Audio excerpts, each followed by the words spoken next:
Yeah, that means our playthrough is now over. So we now move on to everyone's favorite part. By that I mean my favorite part of the stream is when I go ahead and talk about how I felt about this game in particular, Shadow Hearts 1, and the review. And yes, I did like your hints. Thank you very much for helping me with that.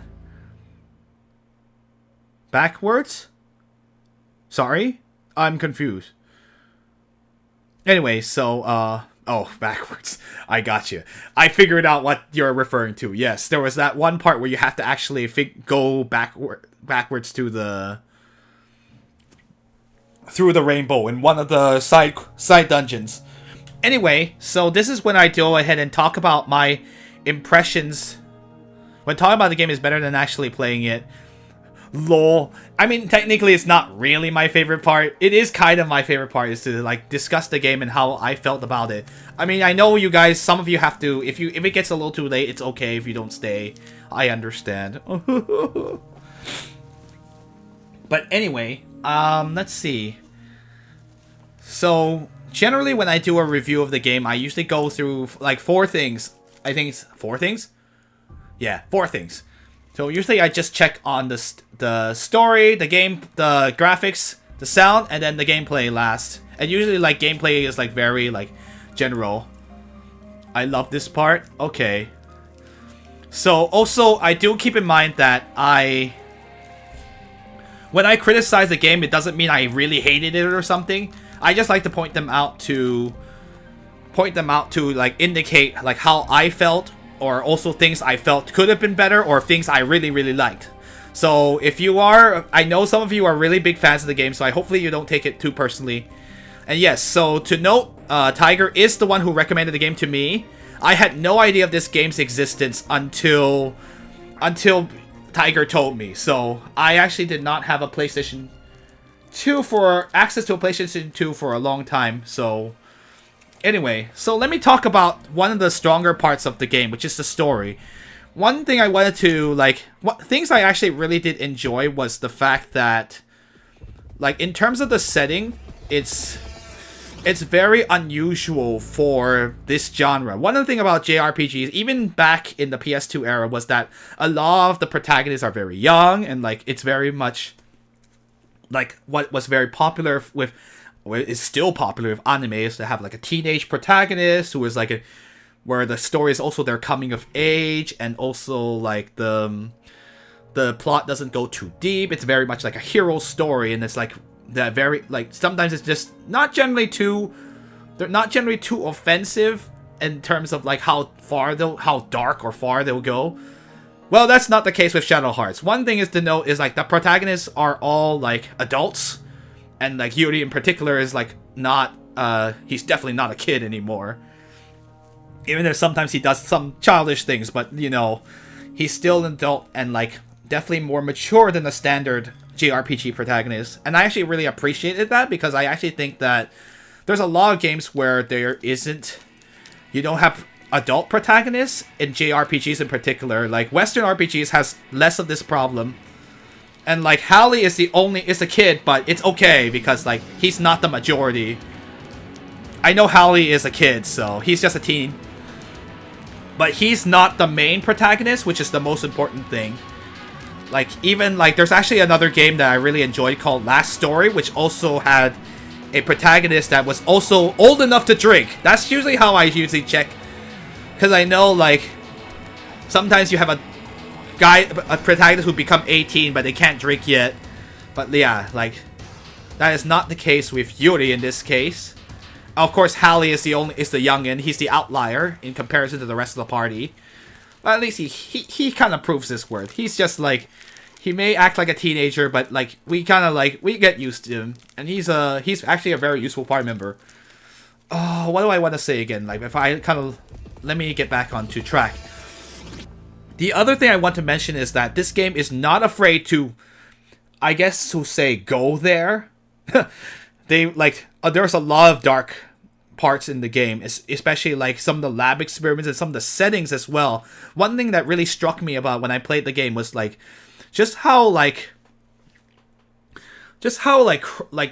eerie and like disturbing some of the settings were. And like it just gives like even like these more like, and going through this setting that's like pre-World War One is like very unusual.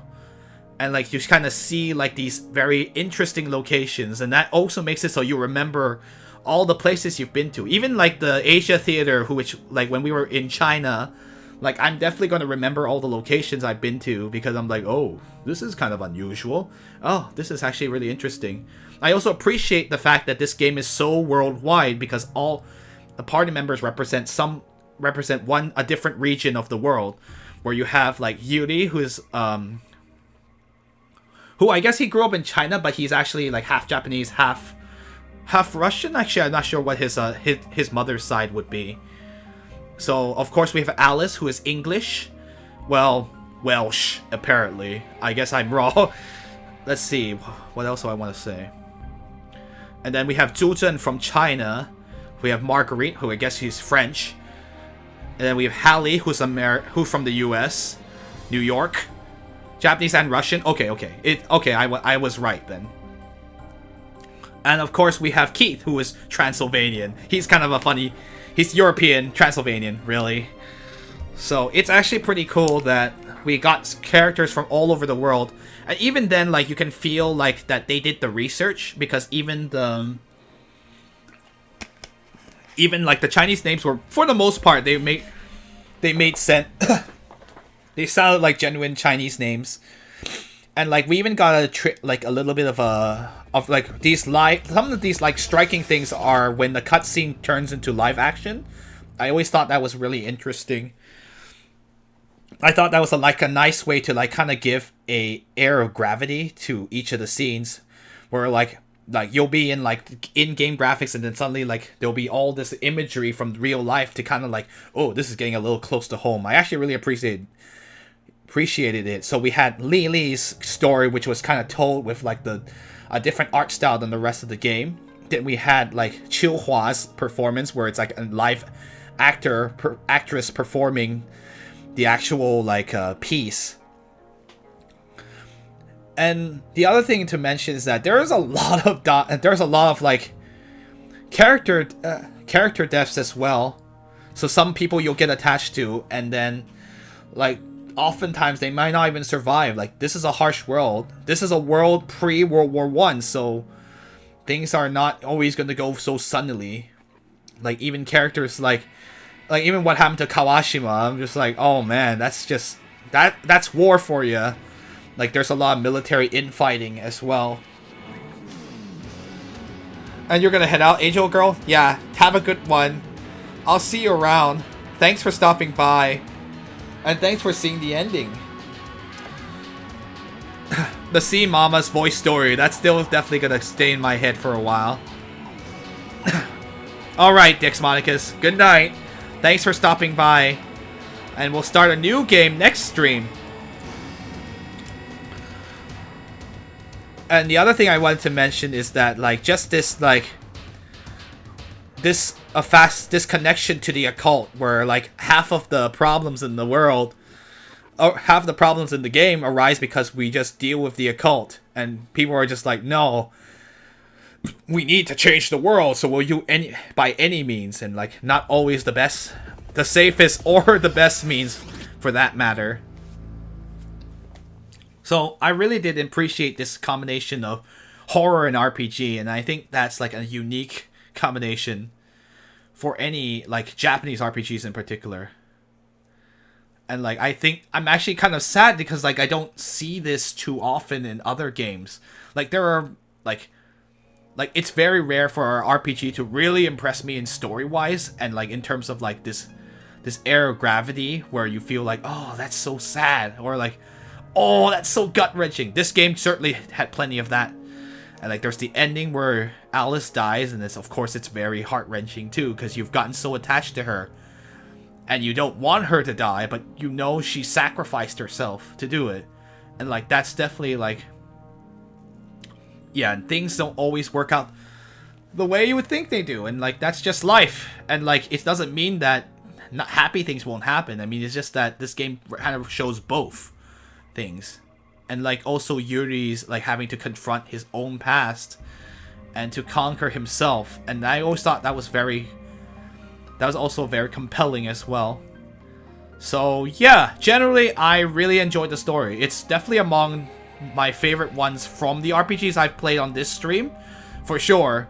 Like, while it may not be like the gigantic, like it may not be like the most complicated story of all time, like anything from the Xeno series, but I think like it's okay because like the world is kind of built already, where it's a world that is similar to ours. So you can see like all the detail and the attention to detail on like all the towns and everything, and you're like, oh, this is a world back in the 1910s, really. Right before World War I. So it's actually really cool. And this historical period is very underexplored too. So I want to give the game props for that, because everyone's like, oh, everyone just talks about World War II, but there's actually not a lot of media about how World War I happened, or what happened, because that's actually really, really important too. And it is a darn shame that there isn't more media about World War I, or more like things that take place in that setting. So yeah, I think, yeah, the story is really great. That's definitely like the strong points of the series. So let's see. That means I go to graphics. Graphics is, I mean, it shows that this is definitely a early PlayStation 2 game. It isn't the, like, it's not the worst I've seen from the PlayStation 2, but it's certainly not the best. But I mean, this came out in 2001, right at the start of the PlayStation 2. So it's pretty impressive, even for this time when people were still getting used to the PlayStation 2, which is actually one of the systems that's notoriously hard to develop for. And so they were still able to get out some good results and use a lot of, like, not CG, so to speak, like a lot of like FMVs to kind of like make up for like when they wanted to show an important scene. The CG is okay in the FMVs, like it's fine for the time, and it's certainly better than the PlayStation 1 or Kudelka for that matter, way back when. I will say, like, at least for the most part, a lot of JRPGs sometimes of this type make it, because of the graphics are too crappy, they make it so that you can't tell where something is, and you can't tell that, like, you can't tell what's a chest or whether you can walk somewhere. At least this game doesn't suffer too much from that. There's a few things that are kind of hidden, but it's not really that bad. Like, I could actually, for the most part, see what was going on in all the little, like, things, and navigation wasn't too difficult for me. I think one of the nice things about this game is also that because the dungeons aren't too long, so the mini-map is not as necessary. There are some games where there was a dungeon, this is a little bit on gameplay side, but like some of the dungeons could use a mini-map because it's just too long and too large, and so you get lost. So anyone with a bad sense of direction is just totally screwed. You're just like, I don't know where to go, and you just get irritated and annoyed. So, I mean, I think the graphics are totally serviceable. Like, they're pretty good for this era. They're not the best, but you can't expect that because this was an early PlayStation 2 game. And the animation's a little weird sometimes, but, you know, it is what it is. It is an early PlayStation 2 game. So, it is definitely, like, I don't think it's quite mocapped. So, oh well. That's why I use a strategy. Well, I'm just saying, if you don't have a strategy guide and you don't want to use one, because that also takes effort. I don't think we should, when we grade a game on, like, navigation, it's sort of like, the game really should be the one to help you navigate. It's because it's not the NES era. In the NES era, that was a big, big problem, because people expected you to have bought the magazine subscription with the guide. But generally nowadays they really shouldn't expect you to do that anyway. Like, that's not some way they shouldn't punish the player for not having money, which is bad.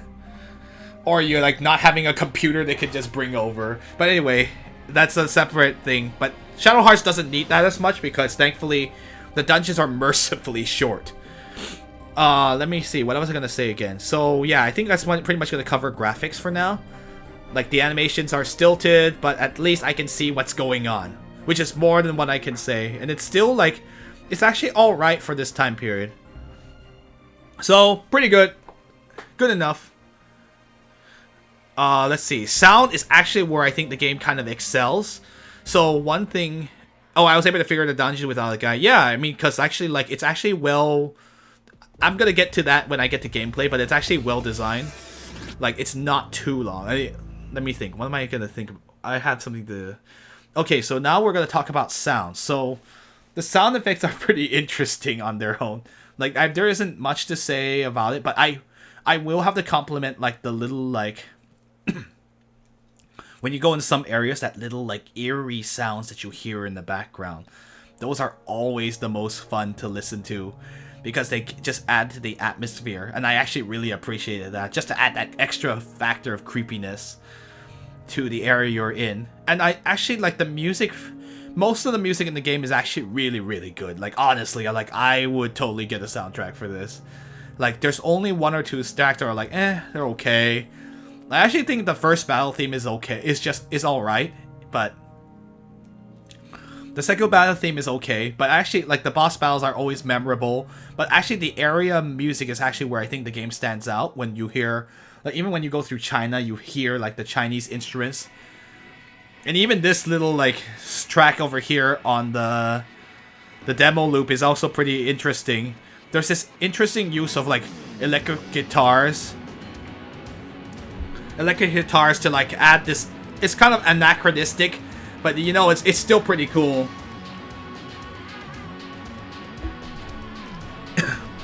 Ooh, yeah, a lot of ooh.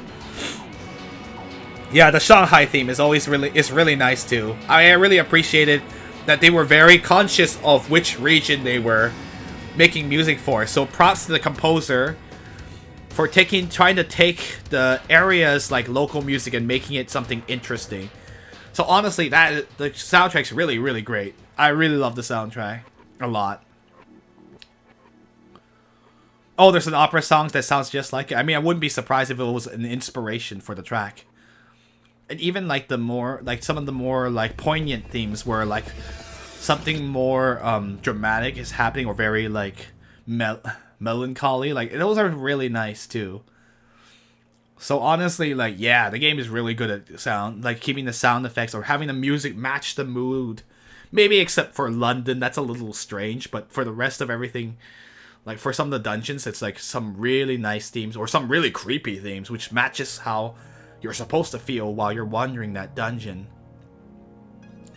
So yeah, sounds great. I really love it. So finally we're here in gameplay, and this is what I want to say is that one thing I really liked was also that dungeons didn't take forever. Oh, jeez. Trust me on this one. I have had played games where dungeons took forever. And like the only place I can think of where the dungeon may have been dragging a little bit was the final section of the final dungeon with the maze, which is kind of mean. But for the most part, the dungeons aren't actually too long. The one or two puzzles in the side dungeons might be a little, in the main and side dungeons might be a bit tough to figure out, and like they may take a little while, but I never felt that this dungeon is dragging so much that I hate it. It's more like, oh, I need to figure out the puzzle. So there's always some kind of thinking involved, and you're paying attention to the areas of the dungeon. It's not just like, I'm running through yet another corridor that looks exactly like the corridor that I ran into 10 more times beforehand. There's a bunch of RPGs that have that issue as well. And I'm talking about the final section of the final dungeon, not the final dungeon is actually well paced, because one nice thing about even the final dungeon, they always have a lot of multiple save points, and that's actually one thing I want to compliment the game on, that there was actually a copious amount of save points to help you through the dungeon, so you don't feel like you're gonna lose progress at any time. And like that's great, because like before most of the bosses, not all bosses, but most of them, you'll probably run into a save point, or the save point will be pretty nearby, which is a good compliment to like they really understood that you have to respect the player's time, so you don't lose a ton of progress just for making one dumb mistake in battle and then you get wiped, which would be terrible.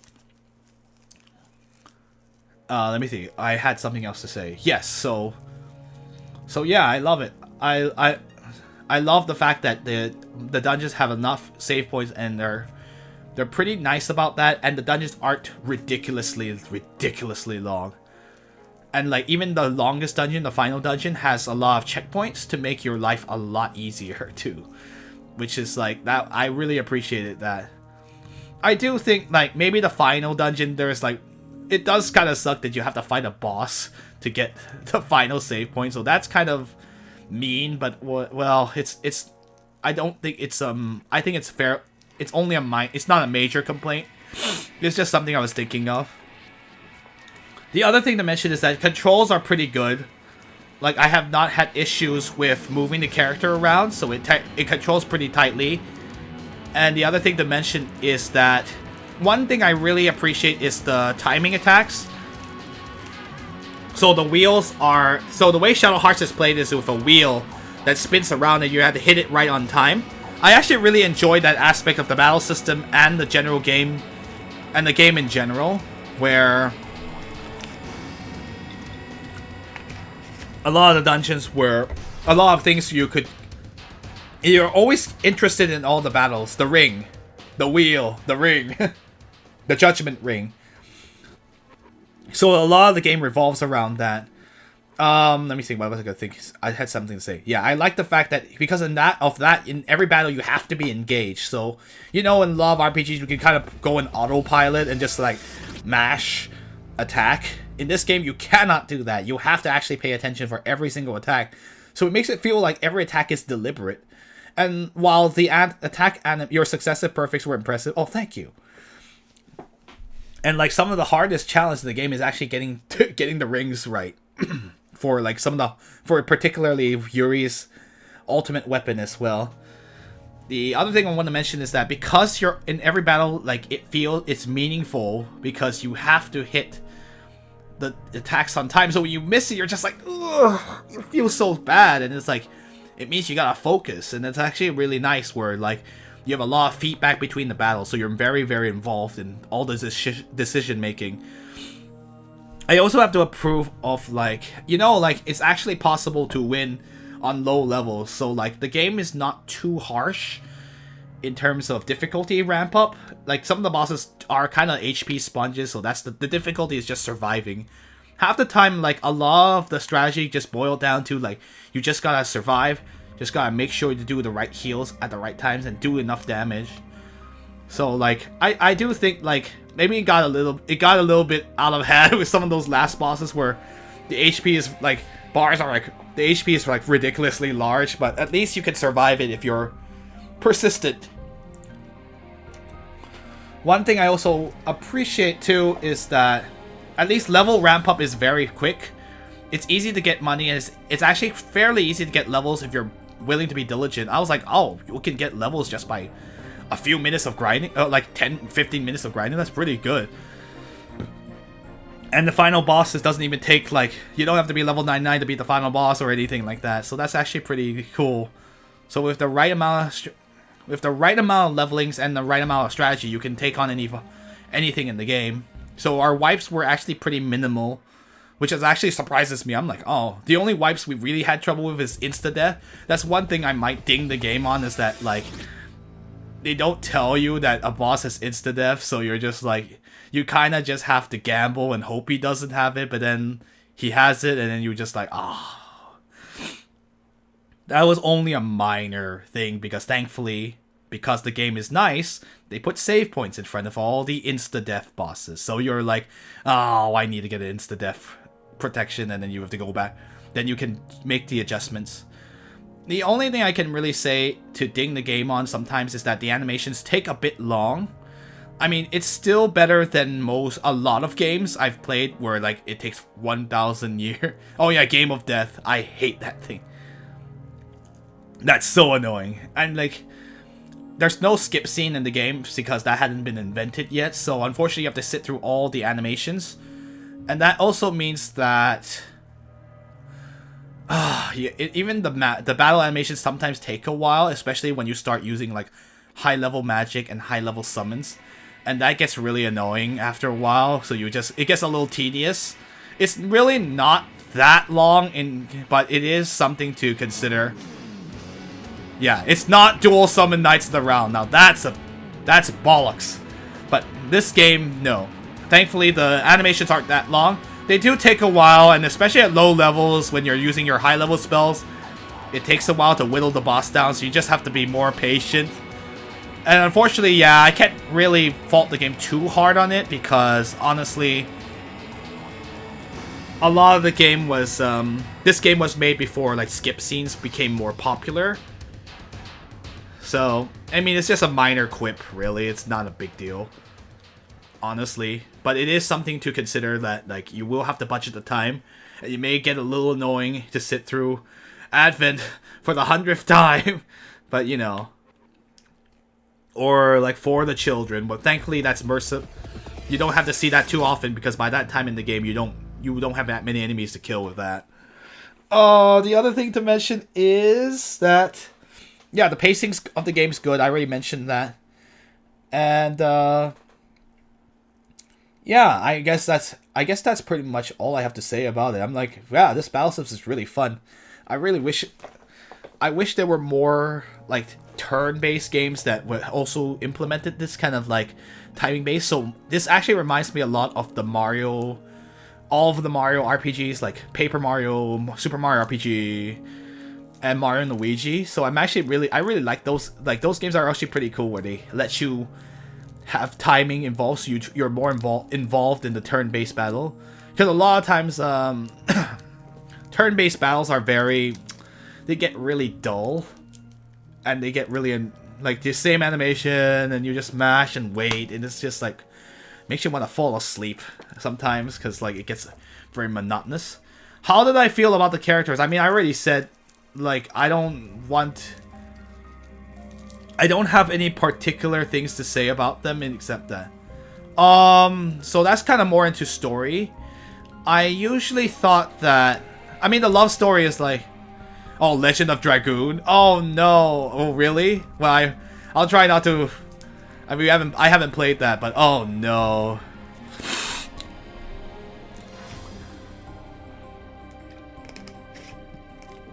How did I feel about I mean, the character development. I mean, look, most of the focus is mostly on Yuri. Like, even the other characters, they don't develop that much. I mean, Hallie, yeah, they don't have too much of the spotlight, I guess. Like you have brief moments. Like, of course, Alice and Yuri are developed the most, because like it's kind of, the game is kind of their story for the most part. And so like you see like how like their relationship develops, and the let me see, what do I have to say again? I'm blanking. No, yeah.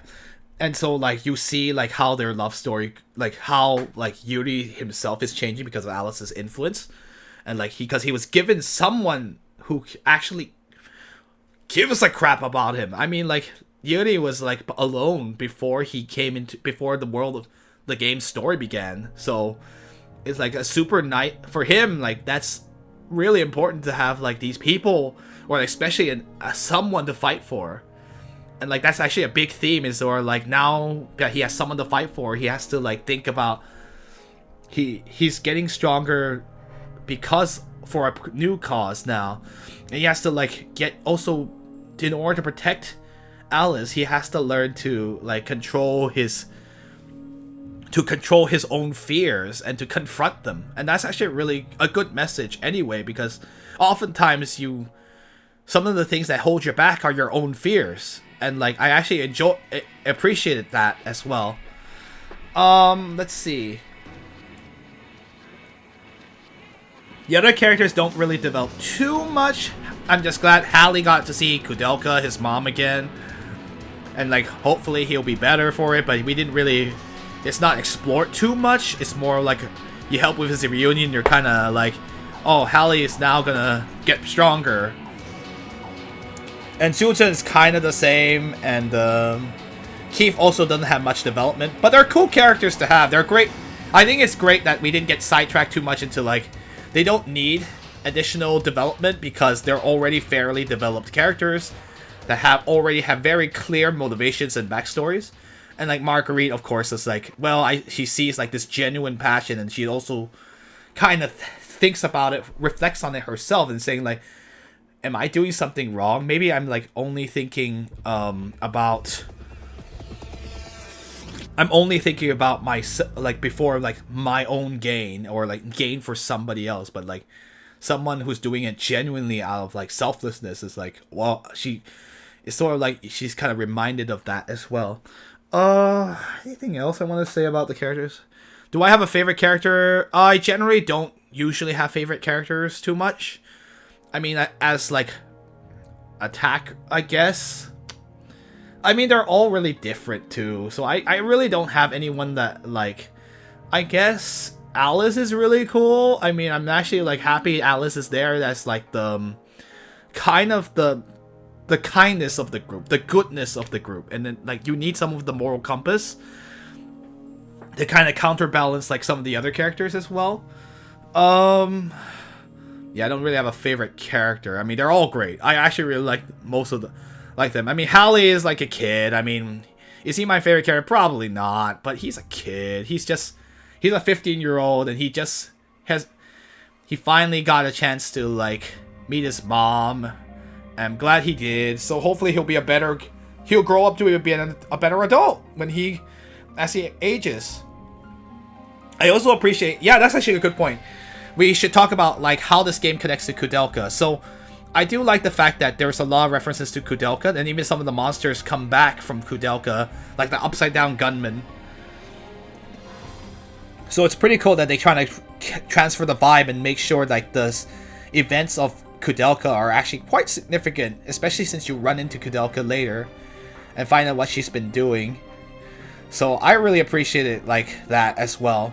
And while I think the game mechanically and like is much better than Kudelka. Like this Shadow Hearts as a game itself is probably better in the gameplay department than Kudelka was. If you want to know what I think versus its prequel.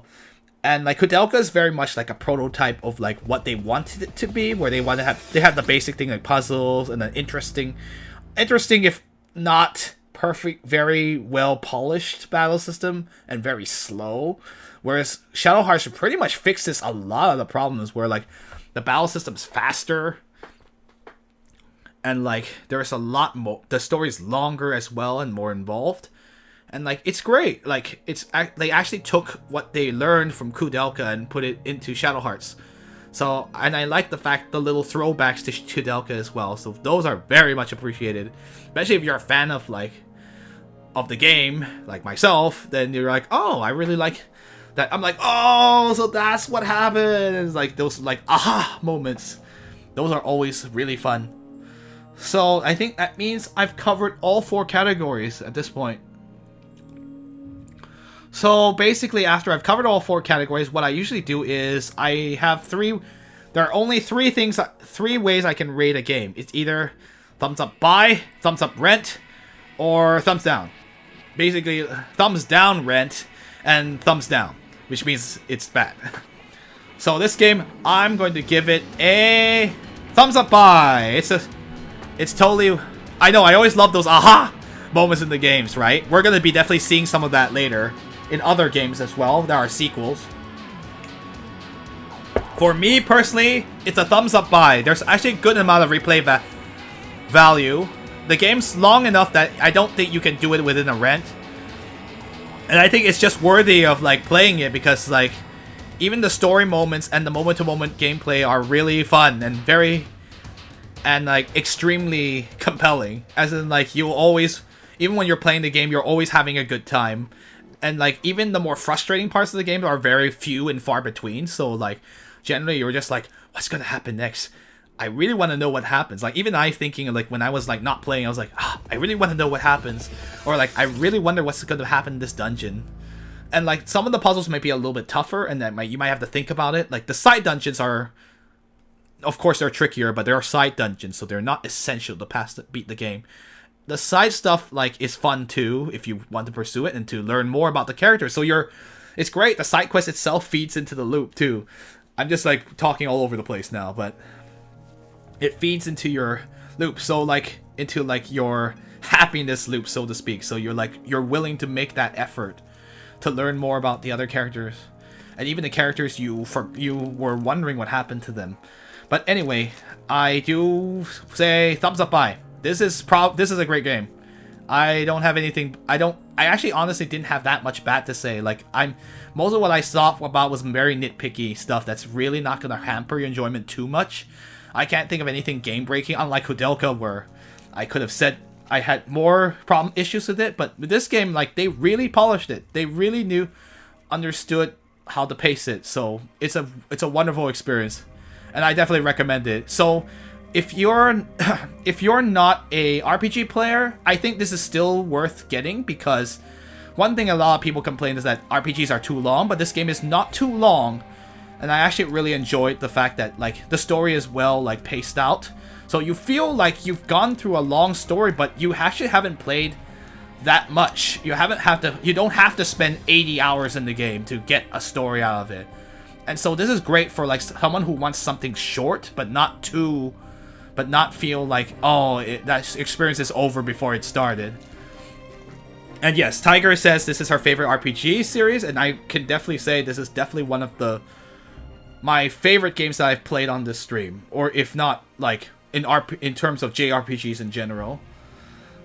And, like, I definitely appreciate a lot of the factors. It's dark enough, but it's also, like, it's not too hopeless either, which is actually really nice.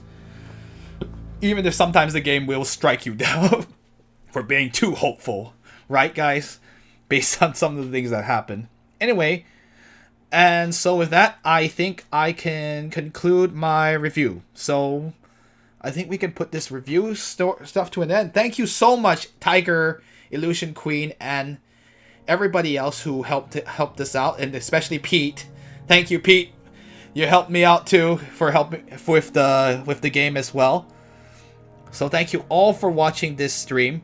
Alright, so now that this review is done, I think I'm going to just talk briefly about